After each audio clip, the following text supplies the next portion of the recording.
imbaraga zo guceceka igice cya kabiri. Twabonye ibyiza byo guceceka,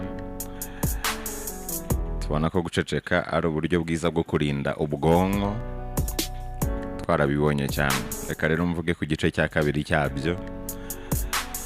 Ari inyandiko nahoze nsoma ivuga uburyo mu mibereho y'iki gihe hari uburyo ushobora kujijisha abantu ukoresheje intwari ikomeye yo guceceka, ahubwo abantu bagatungurwa n'umusaruro wawe. Bajijishe ukoresheje intwari ikomeye yo guceceka, ureka abantu batungurwe n'umusaruro wawe. Iyo ushaka kuba umuntu ukomeye kuri iyi si, iyo ni imwe muri formule ushobora gukoresha, kandi ibyo ushaka byose ukabigeraho. Bajijishe ukoresheje intwaro ikomeye yo guceceka, ureke batungurwe n'umusaruro ugenda ugeraho. Niba amagambo yose wavuze nta kintu yigeze akora mu guhindura ubuzima bwawe, noneho batura indi ntwaro waremanywe, wenda udakoresha cyane mu buryo bumwe cyangwa ubundi, utangire uyikoresha. Iyo ntwaro rero ni uguceceka. Ntukamare igihe ubwira abantu uwo uri we. Icecekere, ubareke bakwibazeho ibyo bashaka byose. Bareke bagukekera ibyo bashaka byose. Ntugatakaze imbaraga zawe ushaka kwemeza abantu. Ntugatakaze imbaraga zawe wisobanura. Nigeze kubabwira ko umuntu wawe wa nyawe nta busobanuro burya aba akeneye, kubera ko akwakira ukuri kandi akubaha amahitamo yawe. Ahubwo uriya muntu w'indyarya, uriya muntu ukubeshya ko ari umuntu wawe wa nyawe, niwe buri gihe uba ushaka kumwisobanuraho. Burya uriya muntu uhora ukubaza ibisobanuro ntabwo ari umuntu wawe wa nyawe, uzanamugireho n'amakenga. Kandi ikindi kintu gitangaje ni uko ubusobanuro bwose wamuha, kubera ko ari indyarya, kubera ko akubeshya, ubusobanuro bwose wamuha ntabwo bushobora kumunyura. Niyo mpamvu ari igihe cyo guhagarika guhora wisobanura. Abo wisobanuraho ntabwo ari abantu bawe ba nyawe. Uriya ugusaba ibisobanuro ni indyarya mu buzima bwawe, ni inshuti mababi cyangwa amashami, ntabwo ari inshuti mizi. Kubera ko inshuti mizi nta busobanuro iba ikeneye, ikwakira ukuri, ikubaha amahitamo ku buzima bwawe. Ntugatakaze umwanya wawe rwose wisobanura, wereka abantu ko ari wowe uri mu kuri, ko abandi bari mu makosa n'ibindi bitandukanye. Uwo mwanya ntukawutakaze rwose. Ikindi, ntugatakaze umwanya wawe ujya impaka. Hari ijambo twize risa naho riryana mu matwi, ariko ririmo isomo rikomeye. Ni ijambo rigira riti: ntukajye impaka n'ikigoryi, kubera ko abantu bazibeshya kuba atandukanye. Ntabwo ari akazi kawe gutekereza ku byo abandi bagutekerezaho. Ako ni akazi kabo, ntabwo ari akawe. Ubaha uburenganzira bwo gutekerezaho ibyo bashaka byose. Wowe wicecekere, ubaheze mu gihirahiro. Reka bahore bibaza, banakeka icyo ugiye gukurikizaho mu bijyanye n'ibikorwa byawe. Wicecekere, ntukagire ikintu uvuge. Niba abantu batabasha kumva guceceka kwawe, birashoboka ko batanabasha kumva amagambo yawe. Niyo mpamvu ukwiye kuba iyobera kuba kugaragiye bose. Iryo ni ibanga ryo kuguteza imbere mu buryo bumwe cyangwa ubundi. Iyo ucecetse nibwo ubasha kwiyitaho, ni nabwo ubasha kwita ku bikwerekeyeho cyane, kurusha uko wahora urangariye ku byo abantu bagutekerezaho cyangwa se bakuvugaho mu buryo bumwe cyangwa ubundi. Kandi iyo ucecetse nibwo ubasha no kumva no gusobanukirwa neza ibikugaragiye byose, ukabasha no kubigenzura. Burya iyo uvuga cyane, uko byagenda kose ntubura abo mukomanya amahembe kubera amagambo yawe. Niba rero warigeze ugira icyo upfa n'umuntu kubera amagambo yawe, noneho ntuzongere kugira uwuha amahirwe yo kumva amagambo yawe mu buryo bumworoheye.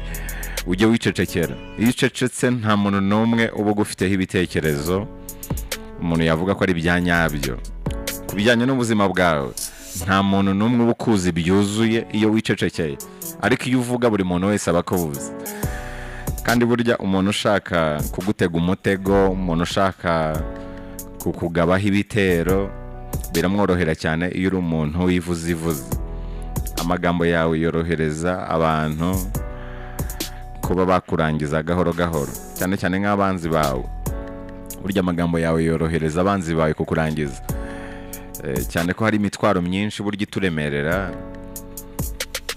iterwa n'amagambo tuvuga.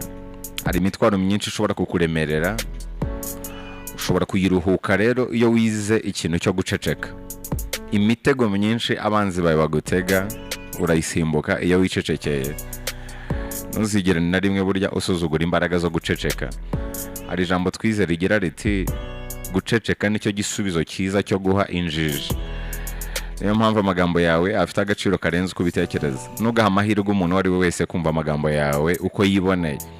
Niba waravuze cyane ariko bikaba ntaho byigeze bikugeza, ushobora guhindura umuvuno ukoresheje indi ntwaro ikomeye kandi ufite yo guceceka. Waravuze ahashoboka hose, umunwa warawukoze, ariko ntabwo byigeze biguhindurira ubuzima. Niyo mpamvu igihe kiba kigeze ngo ukoreshe indi ntwaro waremanywe. Iyo ntwaro rero ni uguceceka. Iyo igicuruzwa kibuze ku isoko, igiciro cyacyo kirazamuka. Niba nawe ushaka ko abantu baha agaciro amagambo yawe, iga guceceka uvuge makeya. Burya ni wowe ugena uburyo abantu baha agaciro amagambo yawe. Uvuga gusa mu gihe amagambo yawe ari meza kuruta guceceka. Hari ijambo rigira riti umuntu ukwiye kwitonderwa ndetse utinyitse cyane kuri iyi si, akaba n'umuntu wubahwa cyane kuri iyi si, ni umuntu utekereza cyane, akitegereza cyane, kandi akumva cyane, ariko akavuga gake. Ntukagerageze rero kwemeza abantu ukoresheje amagambo yawe. Agaciro kawe gasubira hasi cyane uko urushaho kwisobanura. Reka abantu bakuvugeho ibyo bashaka byose, bagutekerezeho ibyo bashaka byose, wowe wicecekere. Reka bagukekere ibyo bashaka byose, wowe wicecekere. Iyo utabashubije, burya hari igihe banahindura uko bagutekereza. Bashobora gukora ibishoboka byose ngo bagukuremo amagambo, kubera ko iyo ucecetse buri wese yifuza kukugira inshuti, kandi buri wese agatinya kukubera umwanzi. Uko bifuza ibyo rero niko batakaza ubushongore n'ubukaka bwabo imbere yawe, ahubwo ubushongore n'ubukaka bwawe bukagira agaciro gakomeye imbere yabo. Icyo gihe wowe uba wibereye hariya ubagenzurira kure. Uhora urinzwe kugeza igihe uvugiye ijambo ryawe rya mbere. Guceceka rero n'indi ntwaro ikomeye ikurinda imitwaro n'imitego myinshi y'ubu buzima tubamo. Icyo gihe uvuga gusa iyo ufite ikintu cyiza cyo kuvuga gisumbye guceceka. Uwo mwanya umara ujya impaka, uwo mwanya umara wisobanura, burya wakawukoresheje mu bindi biguteza imbere. Ntugatakaze umwanya wisobanura rwose. Reka bakora akazi kabo ko kugucira urubanza, bakora akazi kabo ko kugukekera, ntukabatize umurindi wo kukumenya.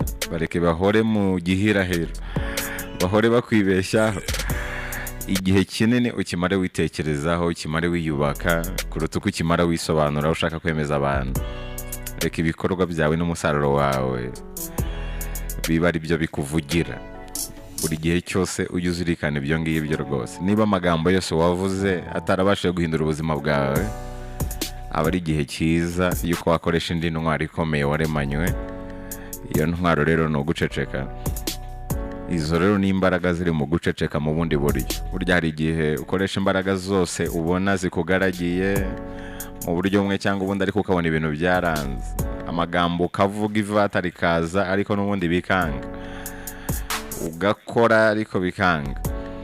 Fata guceceka ubundi ubiyongereho ibikorwa no kwitekerezaho cyane. Urebe niba hari ikintu cyahinduka. Burya buzima no guhora umuntu agerageza ibintu byose. Niba waravuze cyane bikaba nta kintu byahinduye ku buzima bwawe, koresha indi ntwaro ufite ikomeye. Guhera uyu munsi utangire noneho wige guceceka. Ujye uvuga mu gihe ari ngombwa gusa. Ushobora nko kugabanya nka 50% by'ibintu wari usanzwe uvuga, kandi ntibikubuze kuganira n'abantu, ariko ukavuga ibintu bibaze kandi by'ingirakamaro. Uwo mwitozo wonyine ushobora kuguhindurira ubuzima mu buryo bumwe cyangwa ubundi. Ni akantu koroshye ariko gashobora gukora ikinyuranyo gikomeye cyane mu buzima bwawe. Niba rero ushaka kuba umuntu udasanzwe, wageze ku nzozi ze, abantu benshi bifuza kandi bagatinya kumubera umwanzi. Niba ushaka kuba umuntu abantu benshi bifuza kubera inshuti kandi bagatinya kumubera umwanzi, ako kantu bwako gashobora gufasha. Ikintu cyitwa guceceka ni ikintu gikomeye cyane. niba ushaka kujijisha indyarya zose zikugaragiye iga guceceka.